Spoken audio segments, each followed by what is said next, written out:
சிவாங்கி ரொம்ப எமோஷ்னலாக காதலை பற்றியும் திருமணத்தை பற்றியும் ஆண்கள் மேலே தனக்கு இருந்த நம்பிக்கை உடஞ்சி போயிருச்சு அப்படின்னு சொல்லிட்டு ரொம்ப வருத்தப்பட்டு ஒரு ஸ்டேட்மெண்ட்டை ரிலீஸ் பண்ணியிருக்காங்க. அதில் சிவாங்கி என்ன சொல்லியிருக்காங்கன்னா, எப்பவுமே வெற்றி பெற்ற பெண்களுக்கு இப்படி பிரச்சனை வருது. பெண்கள் பணம், செக்யூரிட்டி, பவர் அப்படின்னு எல்லாத்தையும் அடைய ஒரு ஜெனரேஷனே போயிடுச்சு. இந்த ஜென்ரேஷனில் இன்செக்யூரிட்டி இல்லாத ஆண்கள், பலவீனமான ஆண்கள் பெண்களோட மன ஆரோக்கியத்தை ரொம்பவே கெடுத்துக்கிட்டு இருக்காங்க. ஆண்கள் சாதாரணமாக ஏமாற்றுறது நிறையவே நான் கேள்விப்படுறேன். உங்களுக்கு அவ்வளவு மன உறுதி இல்லை அப்படின்னா தயவு செஞ்சு பேசிட்டு விலகி போயிருங்க. பொய்யான வாக்குறுதிகளை கொடுத்து அந்த பொண்ணோட மன ஆரோக்கியத்தை கெடுக்காதீங்க. அதுலேயும் திருமண நாளன்று ஏமாத்துறது உங்களுக்கு எவ்வளவு மோசமான குணம் இருக்கு அப்படின்றத காட்டுது. உங்களுக்கு இவ்வளவு பலவீனமான ஈகோ இருக்கா? பொதுவாக பெண்கள் நிதி ரீதியாக பாதுகாப்பாகவும் வெற்றிகரமாகவும் இருக்கும்போது தான் இது போன்ற சம்பவங்கள் நடக்குது.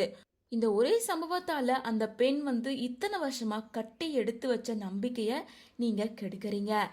உங்களுக்குள்ள மன உறுதி இல்லை அப்படின்னா பெண்களை பார்க்கவோ டேட் செய்யவோ வேண்டாம். வேண்டவே வேண்டாம். எனக்கு ஆண்கள் மேலே இருந்த ஹோப் நாளுக்கு நாள் கீழே போயிட்டே இருக்கு. ப்ரோ மேக்ஸ் அப்படின்னு சொல்லிட்டு ரொம்ப எமோஷ்னலாகவும் அதே நேரம் ஒரு கோவத்தோடையும் இந்த போஸ்டர் ஷேர் பண்ணியிருக்காங்க. ஸோ சிவாங்கி இந்த போஸ்ட்டுக்கு கீழே கிரிக்கெட் பிளேயரான ஸ்ரிமித்தியோட வெட்டிங் இஷ்யூவை தான் மென்ஷன் பண்ணியிருக்காங்க. ஏன்னா ரீசெண்ட் டேஸாகவே இந்தியா ஃபுல்லாக இந்த விஷயம் தான் வைரலாக பேசப்பட்டு வருது. சிவாங்கியும் இந்த விஷயத்தை ரியாக்ட் பண்ணுற மாதிரி தன்னோட எமோஷ்னல் போஸ்டெல்லாம் ஷேர் பண்ணிட்டு ஃபைனலாக இவங்க ரெண்டு பேரும் இருக்க மாதிரியான பிக்சரையும் ஷேர் பண்ணியிருந்தாங்க.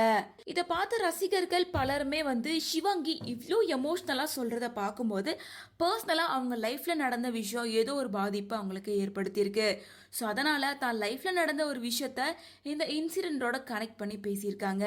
ஏன்னா இதுக்கு முன்னாடி கூட சிவாங்கி லவ்வை பற்றியும் பிரேக்கப் பற்றியும் பொண்ணுங்களோட காதலை பற்றியும் பொண்ணுங்க காதலால் எந்த அளவுக்கு உடஞ்சி போயிருக்காங்க அப்படிங்கிறத கண்ணீரோட சொல்லியிருந்தாங்க. மேலும் அவங்களும் ஒரு ரிலேஷன்ஷிப்பில் இருந்ததாகவும் அது பிரேக் ஆயிட்டதாகவும் சொல்லியிருந்தாங்க. ஸோ அவங்க பர்சனல் லைஃப்பில் அவங்களுக்கு ஏற்பட்ட பிரேக்கப்போட தாக்கத்தால் தான் அவங்க இவ்வளோ எமோஷ்னலாக பேசியிருக்காங்க அப்படின்னு சொல்லிட்டு இந்த வீடியோ தான் இப்போ சோசியல் மீடியாவில் வைரல் ஆகிட்டு இருக்கு.